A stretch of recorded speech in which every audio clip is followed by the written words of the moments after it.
আমরা ওমরে ফারুকের জীবনী শুনবো। কার জীবনী? ওমরে ফারুকের জীবনী। আল্লাহ তাআলা তিনটা ইমানি ধাক্কা ওনার হৃদয়ে দিয়ে ওনাকে ইসলামের জন্য কবুল করে নিয়েছেন। কয়টা ধাক্কা? সবাই বলতে হবে, আরো জোরে বলেন কয়টা? তিনটা। এক নাম্বার ধাক্কা হচ্ছে বিশ্বনবীর দোয়ার ধাক্কা। দোয়ার একটা ধাক্কা আছে না নাই? এটা বড় ধাক্কা। এটা ব্যালিস্টিক ক্ষেপণাস্ত্রের চেয়েও কড়া, মারাত্মক। মিসাইল হামলা করলে যেমনি লক্ষ্যবস্তু ভেদ করে, দোয়ার মতো দোয়া করলো, দোয়া যে লক্ষ্যবস্তুতে আঘাত হানে, ঠিক কিনা? বিশ্বনবী দোয়া করলেন, আল্লাহুম্মা আইজ্জাল ইসলাম বিহাব্বির রাজুলাইনি ইলাইক। আল্লাহ, এই মক্কার দুইজন লোকের একজনকে তুমি কালিমার সুশীতল ছায়াতলে এনে দাও। দুইজন লাগবে না, কয়জন লাগবে? জোরে বলেন, একজন। কারণ যুগ জামানা পাল্টে দিতে চাই না অনেকজন, এক মানুষই আনতে পারে জাতির জাগরণ। এক মানুষই বিপদকালে বাঁচায় কাফেলায়, ক্ষুদ্র ডিঙ্গি বাঁচায় জাহাজ অসীম দরিয়ায়। এজন্য জামানা পাল্টে দিতে লাগে কয়জন?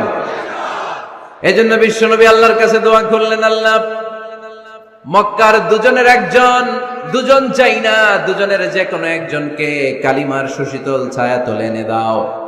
এক হলো ওমর ইবনুল খাত্তাব, হয়তো খাত্তাবের বেটা ওমরকে তুমি ইসলামের ভেতরে নিয়ে আসো, কিংবা আবি জাহাল ইবনে হিশাম, হিশামের বেটা আবু জাহেলকে তুমি মুসলমান বানায়া দাও। দুইজন চাইছেন নাকি একজন?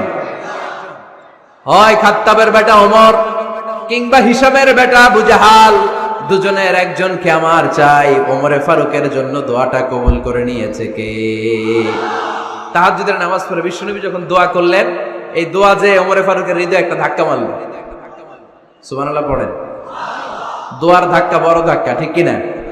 প্রায় শুনবেন ক্যান্সার হয়েছে, ডাক্তার বলে দিছে বাঁচবে 2 মাস। কয় মাস? এরপর আমি দেখছি লোকটা 8 বছর বেঁচে ছিল। কয় বছর? ডাক্তার বলছে বাঁচবে কয় মাস, বেঁচে ছিল কয় বছর? 8 বছর। কিসের বরকতে? দোয়া। কিসের বরকতে? তাহলে দোয়ার একটা পাওয়ার আছে না নাই? একটা বিশ্বনবী দোয়া করলেন, আল্লাহ, হয় ওমরে ফারুককে আপনি এনে দেন, অথবা আবু জাহেলের মনটারে নরম করে দেন। ওমরে ফারুকের জন্য দোয়াটা কবুল করে নিল কে? এই দোয়ার একটা বরকত ওমরে ফারুকের হৃদয়ে ছুঁয়ে গেল। এক নাম্বার ধাক্কা। ধাক্কা সব একবারে দেওয়া যায় না। ধাক্কা একবারে দেওয়া যায়? ডাক্তারের কাছে গেলে ডাইরেক্ট কি অ্যান্টিবায়োটিক মারে? কথা বলেন। প্রথমে সামান্য ওষুধ দেয়, সিম্পল ডোজ, তারপরে ডোজ একটু বাড়ায়, ফাইনালি কাজ না হলে অ্যান্টিবায়োটিক মারে। কথা বলেন। প্রথম ধাক্কাটা গেল তিনি দোয়ার ধাক্কা। বিশ্বনবী দোয়া করলেন, ওই দোয়ায় ওমরে ফারুকের হৃদয়ে ছুঁয়ে গেল। এরপরে রব্বুল আলামিন ওমরে ফারুককে ধাক্কা মারলেন কোরআনের একটা সূরা দিয়ে। সূরাটার নাম হলো সূরাতুল হাক্কা। কি সূরা? কোন সূরা দিয়ে ধাক্কা দিছে? সূরা হাক্কা। সূরা হাক্কা দিয়ে দিছে এক, কথা কয় না।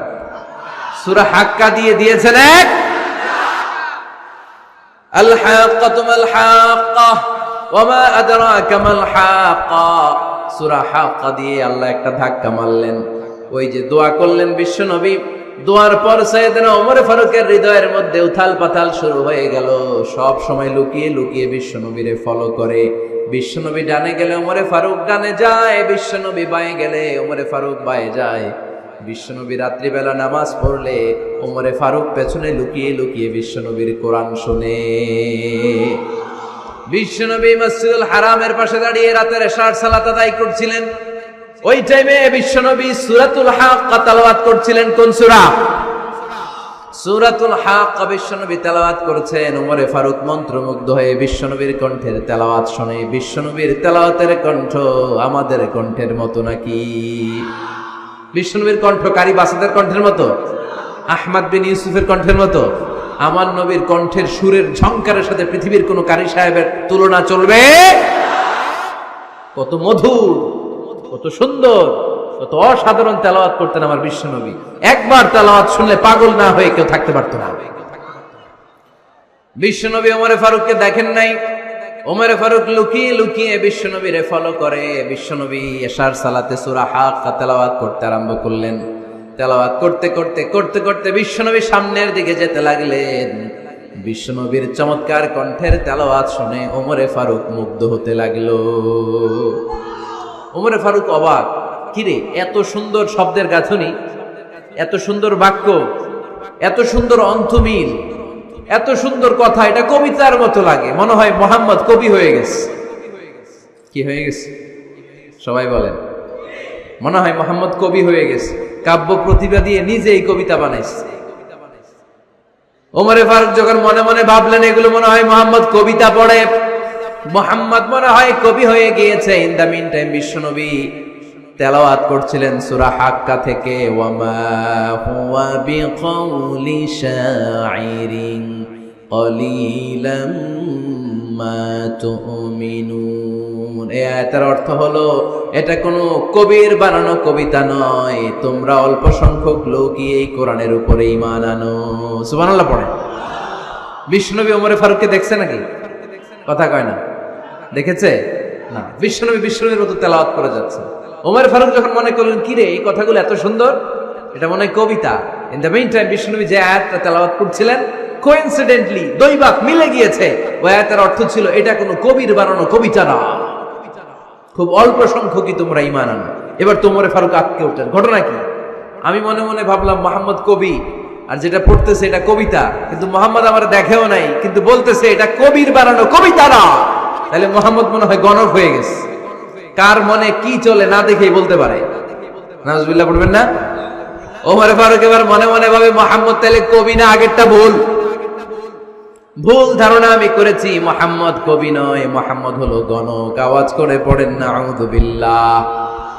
মোহাম্মদ মানুষের মনে কি চলে গণনা করে সব টের পেয়ে যায়, সব বুঝতে পারে। বিশ্বনবী তখন যে আয়াতটা তেলাওয়াত করছিলেন সেটা হলো ওয়ালা বিকাউলি কাহিনিন কলিলাম মা তাযাক্কারুন। বিশ্বনবী তখন যে আয়াতটা তেলাওয়াত করছিলেন, এই আয়াতের অর্থ হলো এটা কোনো গণকের বানানো কথা নয়, খুব অল্প সংখ্যক লোকই তোমরা উপদেশ গ্রহণ করো। বিশ্বনবী ওমর ফারুককে দেখে? কথা কয় না, দেখে না, কিন্তু মিলে যাচ্ছে। ওই আয়াতের পরের আয়াতটা ছিল এটা গণকের বানানো কোনো গণনা নয়, খুব অল্প সংখ্যকই তোমরা ঈমান আনো। এবার তো ওমর ফারুক বেহুশ। হায় হায়, প্রথমে ভাবলাম কবিতা, সে পড়ে যাচ্ছে না কবির বানানো কবিতা না। এরপর মনে মনে ভাবলাম মনে হয় গণক, সে বলে না এটা গণকের বানানো গণনা নয়, তাহলে এটা কি? এটা কি? কি এটা? কি পড়ে মুহাম্মদ, যার কণ্ঠের তেলাওয়াত শুনলে মানুষ পাগল হয়ে যায়। বিশ্বনবী তখন পড়তে আরম্ভ করলেন তানজিলুম মির রাব্বিল আলামিন। এর মানে হলো এটা কবিতা না, এটা গণকের বানানো গণনা না, মানুষের বানানো কিচ্ছু না, এটা গোটা বিশ্বের রব আল্লাহ পাকের বাণী। সুবহানাল্লাহ পড়ে। এই 2 নাম্বার ডোজ পড়লো। প্রথম ডোজ পড়ছে দোয়ার ডোজ। প্রথম ডোজ কিসের? দোয়ার। 2 নাম্বার সূরা হাক্কা দিয়ে আল্লাহ দিলেন এক ধাক্কা। এই সূরা হাক্কার ওই ঘটনার পরে ওমরে ফারুক তো পাগল পড়া, কি ঘটে গেল আমার সাথে ওই দিন। আমি মনে মনে যা ভাবি সব মোহাম্মদ বুঝে। আল্লাহ 2 নাম্বার ডোজ দিলেন সূরা হাক্কা দিয়ে এক ধাক্কা। সুবহানাল্লাহ পড়েন। এরপরে ওমরে ফারুক প্রায় বিশ্বনবীর কথা ভাবেন, বিশ্বনবী কোথায় যান, লুকিয়ে লুকিয়ে দেখেন। এবার রব্বুল আলামিন ভাবলেন এবার সূরা তাহা দিয়ে আমি 3 নাম্বার ডোজ দিয়ে দিব। পড়েন সুবহানাল্লাহ। এবার 3 নাম্বার ডোজ পাবেন, কিন্তু শয়তান ওয়াসওয়াসা দিচ্ছে, ওমরে ফারুক যাও, মক্কায় ঘোষণা হয়েছে মুহাম্মদের কল্লা এনে দিতে পারলে এত এত স্বর্ণ মুদ্রা। শয়তানের ওয়াসওয়াসায় আবার ভুল পথে হাঁটতে লাগলেন সাইয়েদনা ওমর। নাঙ্গা তরবার নিয়ে বিশ্বনবীর মাথা কাটার জন্য বের হয়ে গেলেন। বনু জাহারা গোত্রের একটা লোক বলে, ওমর তুমি কোথায় যাও? ওমরে ফারুক বলেন মুহাম্মাদের কল্লা কাটার জন্য যাচ্ছি। পড়েন নাউজুবিল্লাহ। আবু জাহারা গোত্রের লোক বলে তুমি মুহাম্মাদের কল্লা কাটতে যাও? আরে তোমার বোন ফাতিমা বিনতে খাত্তাব আর তোমার বোনের জামাই সাঈদ, এরা তো দুজন কালিমা পড়ে মুসলমান হয়ে গেছে। আরে মুহাম্মাদের কল্লা পরে কেটো, আগে ঘর সামলাও। যে ওমর, আগে ঘর সামলাও, পরে তুমি মুহাম্মাদের কল্লা কাটতে যাও। ওমরে ফারুক রেগে গেলেন, রাস্তা ঘুরিয়ে বাড়ির দিকে চলতে আরম্ভ করলেন। রাগে তিনি গড়গড় করছেন। ওমর ফারুকের বোন ফাতেমা বিনতে খাত্তাব, বোনের জামাই সাঈদ, তাদের দুইজনকে খাব্বাব রাদিয়াল্লাহু তাআলা আনহু সূরা তাহা ঘরের ভিতরে তেলাওয়াত করে শোনাচ্ছিল। পড়েন সুবহানাল্লাহ। সূরা তাহা দিয়ে আল্লাহ একটু পরে ধাক্কা মারবে আরেকটা। ওমর ফারুক যখন আসলেন, ওমর ফারুকের আওয়াজ শুনে খাব্বাব রাদিয়াল্লাহু তাআলা আনহু লুকিয়ে গেলেন। ওমর ফারুক দরজার মধ্যে কড়া নাড়লেন। বোন বলে, কে তুমি? সাইয়েদনা ওমর বললেন, আমি ওমর। খুলে দেওয়া হলো। ঘরের ভেতরে ঢুকেই কথা নাই বার্তা নাই, নিজের আপন বোনকে মারতে শুরু করলো ওমর। বোন জামাইকে আঘাত করতে শুরু করলো। মারতে মারতে নিজের কলিজার টুকরা বোনকে, বোনের জামাইকে সাইয়েদনা ওমর ফারুক পিটাতে পিটাতে রক্তাক্ত করে ফেললেন। গা দিয়ে ফিনকি বের হয়ে যখন রক্ত বের হয়, সাইয়েদনা ওমর ফারুকের দিলের মধ্যে মায়া তৈরি হয়ে যায়। সাইয়েদনা ওমর ফারুক বললেন, আমার কলিজার টুকরা বোন আর বোন জামাই, তোরা কেন মুহাম্মাদের কথায় পাগল হলি? বুঝলাম না কেন মক্কার লোকগুলো পাগল পড়া হয়ে সব মুহাম্মাদের দলে চলে যায়। কি এমন কথা মুহাম্মদ তোদের শোনায়, কি এমন বাণী তোদের শোনায় যে বাণী শুনে সব তোরা মুহাম্মাদের দলে চলে গেলি? কি আছে মুহাম্মাদের কাছে? কি কি জাদুটা? কি কি জাদু পেলি সেখানে? আমার একটু দেখা। বোন ফাতেমা বলে, না ভাই, ইন্নাকা রিজিস, তুমি নাপাক। লা ইয়ামাসসুহু ইল্লাল মুতাহহারুন, পাক পবিত্র না হয়ে আল্লাহর এই কালামে স্পর্শ করা যায় নাকি? আওয়াজ করে বলেন, স্পর্শ করা যায়? ভাই তুমি গোসল করে আসো, তাহলে তোমার হাতে তুলে দিব, তুমি পড়লেই বুঝতে পারবা কি আছে আল্লাহর এই কোরআনে। সুবহানাল্লাহ পড়েন। সাইয়েদনা ওমর ফারুক গোসল করে আসলেন। বোন এবার সূরা তাহা চামড়ার মধ্যে সূরাতু তাহার কিছু অংশ লিখে খাব্বাব রাদিয়াল্লাহু তাআলা আনহু লুকিয়েছিলেন। ওনার হাত থেকে সূরা তাহার অংশটা নিয়ে সাইয়েদনা ওমর ফারুকের বোন ওমর ফারুকের হাতে দিয়ে বলল, ভাই তুমি আসার আগে এই অংশটা সবাই মিলে তেলাওয়াত করছিলাম। ওমর ফারুকের হৃদয়টা তখন একেবারে নরম, কারণ আগে ধাক্কা খাইছে কয়টা? জোরে বলতে হবে। প্রথম ধাক্কাটা কিসের?